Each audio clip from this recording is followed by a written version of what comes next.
Hi friends, మా channel YY కళాకారుల TV. ఈ ప్రోగ్రాం మా రామకృష్ణ కాలనీలో తీయడం జరిగినది. కళను గౌరవించండి, కళాకారులను ప్రోత్సహించండి. మా ఛానల్కు సపోర్ట్ చేసి సబ్స్క్రైబ్ చేయని వాళ్ళు ఉంటే సబ్స్క్రైబ్ చేయండి, లైక్ చేయండి, ఇంకా గ్రూపులకు షేర్ చేయండి, మాకు సహకరించండి.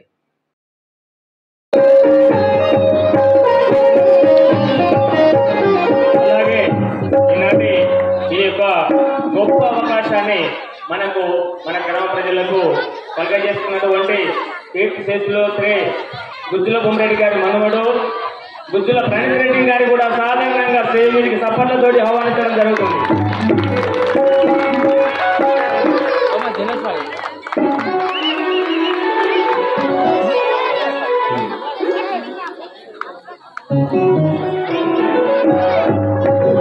అలాగే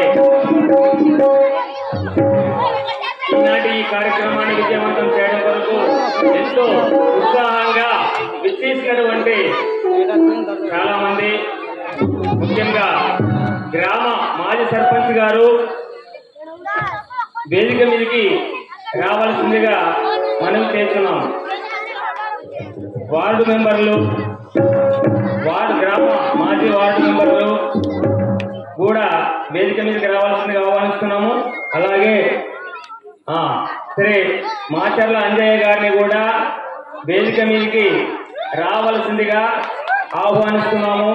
అలాగే సత్యం గారిని కూడా వేదిక మీదకి రావాల్సిందిగా ఆహ్వానిస్తున్నాం. సత్యం, అలాగే ఎంపీటీసీ గారు కూడా ఎక్కడున్నా కానీ వేదిక మీదకి రావాల్సిందిగా సాధారణంగా ఆహ్వానిస్తున్నాము. కావున పెద్దలందరూ కూడా భూమిరెడ్డి గారు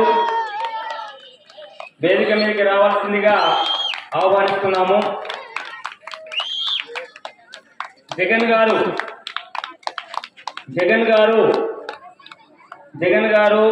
వేదిక మీదకి రావాల్సిందిగా ఆహ్వానిస్తున్నాము. జగన్ గారు ఎక్కడున్నా కానీ వేదిక మీదకి రావాల్సిందిగా సవినయంగా వారికి ఆహ్వానం పలుకుతున్నాము.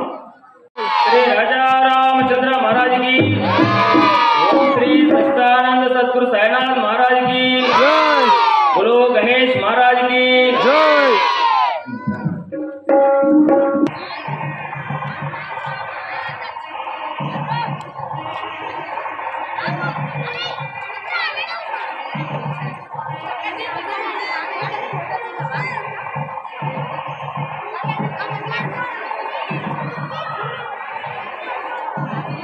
చేయవలసిందిగా మనవి చేస్తూ అందరు సపర్లతోటి జ్యోతి ప్రజ్వలన చేయవలసిందిగా మనవి చేస్తున్నాం. జ్యోతి ప్రజ్వలన.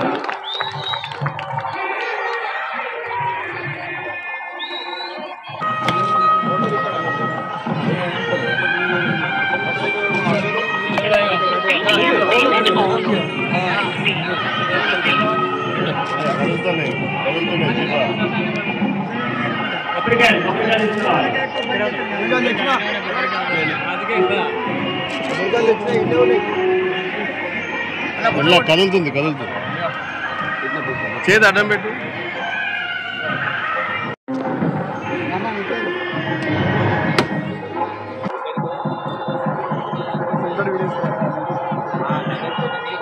లేకుండా చేసుకునేటువంటి పుణ్యము ఈ మానవ జన్మంలో పట్ల లభిస్తుంది. అయితే ఈ మానవ జన్మ గురించి ఎందుకు చెప్పినానంటే, భగవంతుడైనటువంటి శ్రీమన్నారాయణమూర్తి, విష్ణుమూర్తి శ్రీరామచంద్రునిగా అవతరించి దుష్ట శిక్షణ శిష్ట రక్షణ చేసినాడు. కాబట్టి ఒక మనిషి మానవుడు ఏ విధంగా నిజ జీవితంలో ఉండాలి, ఏ విధంగా ధర్మంగా ఉండాలి, ఏ విధమైనటువంటి న్యాయం పాటించాలి అనేటువంటి విషయాల్ని మనకు బోధించినాడు. కాబట్టి ఆయన జీవితాన్ని మనం ఆదర్శంగా చేసుకున్నాం. కాబట్టి ఈరోజు మనము ఈ కార్యక్రమం చేసుకుంటున్నాము. రామాయణాన్ని ఎందుకు ప్రదర్శించాలి, రామాయణాన్ని ఎందుకు గానం చేయాలి, రామాయణాన్ని ఎందుకు వినాలి అనంటే దానికి ఉంది. రామాయణం వింటే మోక్షం వస్తుంది, రామాయణం చూస్తే పుణ్యం వస్తుంది. వేరే ఎలాంటి కథకు లేనటువంటి గొప్పనైనటువంటి విశిష్టమైనటువంటి పుణ్యము ఈ యొక్క చరిత్రలో కూడా ఉన్నది. కాబట్టి ప్రజలారా చెప్పాలంటే చాలా ఉన్నది కాబట్టి సమయం లేదు కాబట్టి ఇక మనం కార్యక్రమంలోకి వెళ్దాము. శ్రీ రాజా రామచంద్ర మహారాజ్ కి, సంస్థ హనుమాన్ కి, ఓం శ్రీ సస్తానంద సద్గురు సాయినాథ్ మహారాజ్ కి. ఒక 2 వాక్యాలు కుమరన్న గారిని మాట్లాడవలసిందిగా. సరే సరే, ఇంకెవరైనా కానీ. శ్రీ శుక్లాం భరధరం విష్ణు చతుర్భుజం ప్రసన్నాగనం న్యాయే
అరుణి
చెప్తాను.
ఇక్కడ ఏంటిది అల్లరి? అవును, ఈ గొడవ ఏంటి అని అడుగుతున్నాను.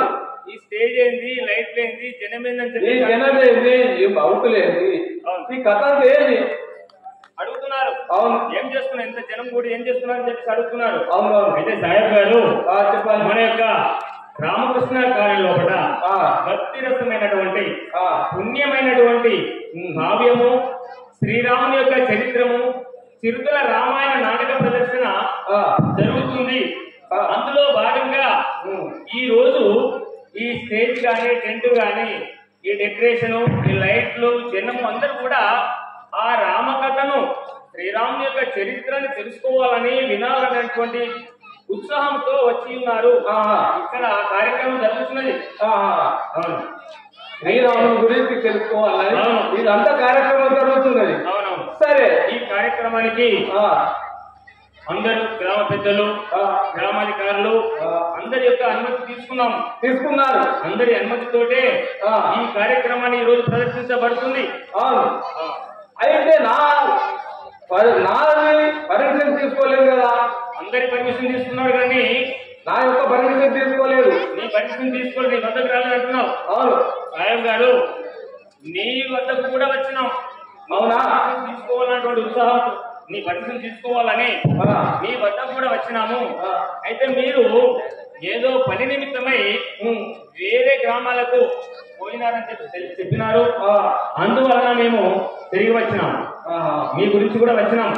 సరే, అయితే ఇప్పుడు మా దగ్గర ఉన్నటువంటి ఈ వస్తు సామాగ్రి ఇదంతా కూడా మీకు వివరాలు ఇవ్వాలి, చెప్పాలి. ఎందుకంటే ఈ నాటకం లోపల చెప్పాలి ఎలాంటి పాత్రలు వస్తాయి, ఎవరెవరు వస్తారు, వివరంగా మీరు చెప్పాలి. మొత్తం వివరంగా చెప్పాలి. నేను ఒక లిస్టు రాసుకుంటున్నా. సరే సరే, లిస్టు రాసుకుంటా. సాహెబ్ గారు, ముందుగా మీరు ఇక్కడ ఈ యొక్క పైన ఆసనం ఆయన కూర్చోండి. సరే.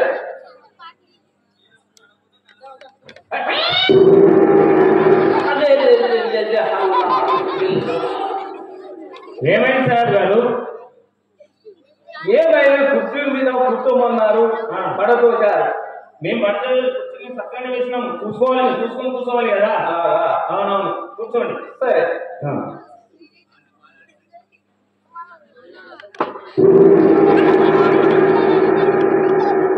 నేను ఏ గడియాల బయలుదేరాలో ఏమో కుర్చీ పారిపోతుంది. నేను కూర్చున్నా కొద్ది. సరే సరే, ఇప్పుడు సరిగా వేసినాం. కూర్చోండి. సరే కూర్చోండి. చెప్పండి, మీ దగ్గర ఏమేమి సామాన్ ఉన్నది? ఈ నాటక ప్రదర్శన కొరకు మేము వాడేటువంటి సామాన్ అంతా కూడా వివరాలు చెప్తాను. చెప్పండి, రాసుకోండి. ఒక టెంటు, ఈ యొక్క కుర్చీ, బల్లలు, తబలా, కీబోర్డు. ఈ సామాన్ అంతా మోయడానికి ఒక గాడిద ఉంది. రాసుకో గాడిద.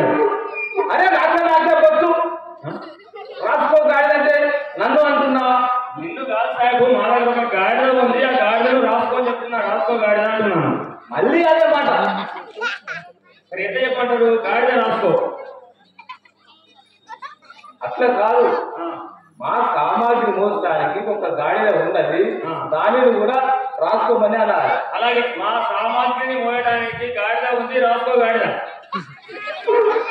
అదే మాకేం మాత్రం చెప్పు. సరే పోనీ రాసుకున్న గాడిద. మా సామాన్లకు కాపలాగా ఒక కుక్క ఉన్నది, రాసుకో కుక్క. అదే నాకు తెలుస్తామా, నేను కుక్కనా? లేదు సార్ గారు, మా వద్ద ఉన్నటువంటి సామాన్ ఏదైతే ఉందో, వస్తువులు ఏవైతే ఉన్నాయో వాటి వివరాలు మాత్రమే చెప్తున్నాను, మిమ్మల్ని కుక్కడం కాదు. అంతేనా? మా దగ్గర ఉన్నటువంటి వస్తువుల యొక్క వివరాలు చెప్తున్నాను. ఏంటి చెప్పు. రాసుకో కుక్క. మళ్ళీ రాసుకో కుక్క. సరే ఇట్లా రాసుకో, కుక్క రాసుకో. ఓకే, ఈ రోజుకు సరిపెట్టుకుంటా.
నామధేయమైన తమని పరిపాలించేది రాజ్యం మీ యొక్క ఊర్వ స్థితిగతులను ఈ సభకు అందరికీ తెలిసేటట్టు వివరించింది. కోసాల సువిశాల దేశంలో అయోధ్య నగరాన్ని పరిపాలించేది వారు నా పేరు దశరథ మహారాజు అంటారు. దశరథ మహారాజు అంటే సమరేనా? మా తల్లి ఇందుమతి, మా తండ్రి అజమహారాజు. నాకు ముగ్గురు భార్యలు, కైక సుమిత్ర అంటారు. నాకు నలుగురు కుమారుడు, శ్రీరాముడు, లక్ష్మణుడు, భర్తసింహరాజులు. వారు నన్ను సమావేశపరిచి రావించారు. అలాగే రాజువాడు నీ యొక్క ముగ్గురు భార్యలైనటువంటి కౌసల్య, కైలాసను, రామలక్ష్మణ, నలుగురు కుమారులైనటువంటి రామ, లక్ష్మణ, భరత, శత్రుఘ్నులను ఈ యొక్క సభా వేదిక మీదకి రావాల్సిందిగా చెప్తున్నారు. కాబట్టి మహారాజా అలాగే నడుస్తాము. నేను కండు శ్రీ రాజారామచంద్ర మహారాజుకి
నగరం ఏమిటి, వివాహము జరిగినదా లేదా మీ యొక్క పూర్వ స్థితిగతులను మాకు ఈ సభకు తెలియజేయవలసిందిగా కోరుతున్నాను. మధ్యలో అమ్మగారు మాది అయోధ్యాపురి పట్టణం. తమరి యొక్క నగరమైన అయోధ్యాపురి పట్టణం ఇంకా చెప్పాలి. తమరి యొక్క నామం అయోధ్యాపురి పట్టణం అంటారు. మీ యొక్క నగరము అయోధ్యాపురి పట్టణం. నా భర్త దశరథ మహారాజు, నాకు నలుగురు కుమారులు రామ లక్ష్మణ భరత శత్రుఘ్నులు. మీ యొక్క భర్త అయిన దశరథ మహారాజు, మీకు నలుగురు కుమారుడు, చెల్లెలు కైకాసుమిత్ర, ఇద్దరు నలుగురు కుమారుడు. మీకు నలుగురు కుమారుడు. తమరి యొక్క నామధేయం చెప్పండి. కౌశల్యాదేవి అంటారు. కౌశల్యాదేవి. సరే, అయితే మీరు ఇప్పుడు ఎక్కడికి వెళ్తున్నారు? మా యొక్క భర్త గారి వద్దకు అయోధ్యాపురి పట్టణం వెళ్తున్నాం. మీ యొక్క భర్త గారి వద్దకు దశరథ మహారాజు గారి వద్దకు వెళ్తున్నారు. జయ జయ రామ జానకి రామ, జయ జయ రామ జానకి రామ,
తమరి యొక్క నగరం ఏమిటి, తమరి యొక్క భర్తాలని పేరు ఏమిటి, మాకు ఈ సభకు సవిస్తారముగా తెలియజేయండి. మాది అయోధ్యాపురి పట్టణం. సమరి యొక్క నామం దశరథ మహారాజు యొక్క రెండవ భార్య కైకేయి. అవును. ఈ నగరం అయోధ్యాపురి పట్టణం. ఇంకా చెప్పాలి. కౌశల్య ఇద్దరున్నారు. మీ తమరికి అక్క ఉన్నది, చెల్లెలు ఉన్నది, మా కుమారుడు భరతుడు, శత్రుఘ్నుడు,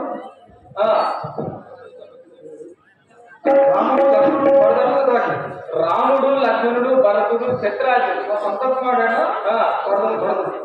అందరికి ఒక్క కుమారుడు సొంతం. కాబట్టి అతని నామదేశమైన భరతుడు. సరే, ఇప్పుడు ఎక్కడికి వెళ్తున్నారు? రాజనారాయణ అయోధ్యపురి పట్టణంకు రమ్మన్నారు. దశరథ మహారాజు రమ్మన్నారు. అలాగే వెళ్ళాలి. ఇద్దరు వెళ్ళారు. జై జై రామ జానకి రామ, జై జై రామ జానకి రామ, జై జై రామ జానకి రామ,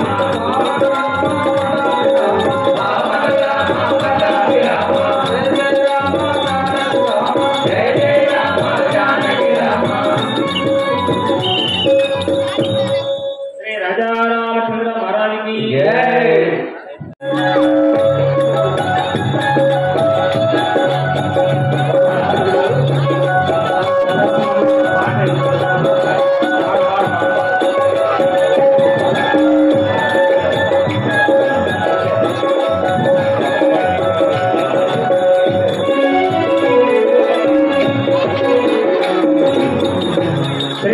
రామచంద్ర మహారాజుకి హనుమానికి కరుణ చూడవయ్య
Thank you.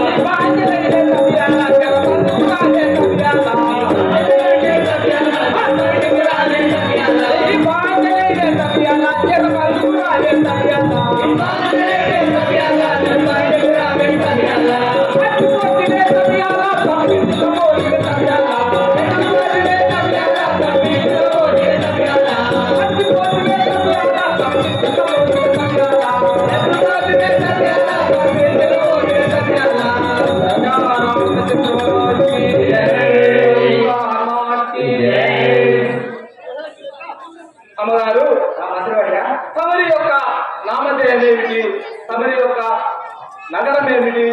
తమరికి వివాహము జరిగినదా లేదా? రామమిత్రుడేవి అంటారు. అలాగా నా భర్త దశరథరాజు.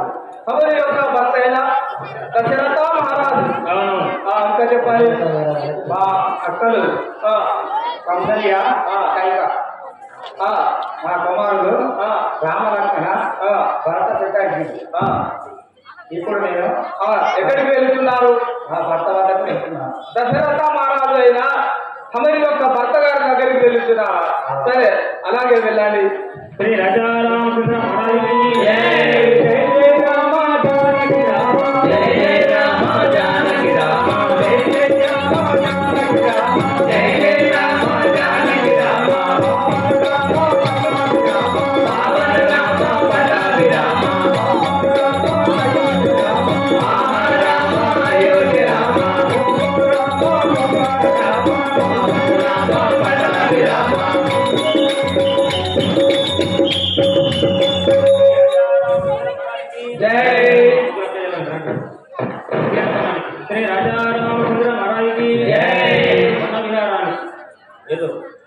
శ్రీ రాజారామచంద్ర మహారాజుకి వంశ హనుమానికి ఓం శ్రీ సత్యానంద సద్గురు సాయినాథ్ మహారాజుకి అల్లనే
सद्गुरु साईनाथ महाराज की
ओम श्री सच्चिदानंद सद्गुरु साईनाथ महाराज की राम भजन భజనలను దేయమురా ఓ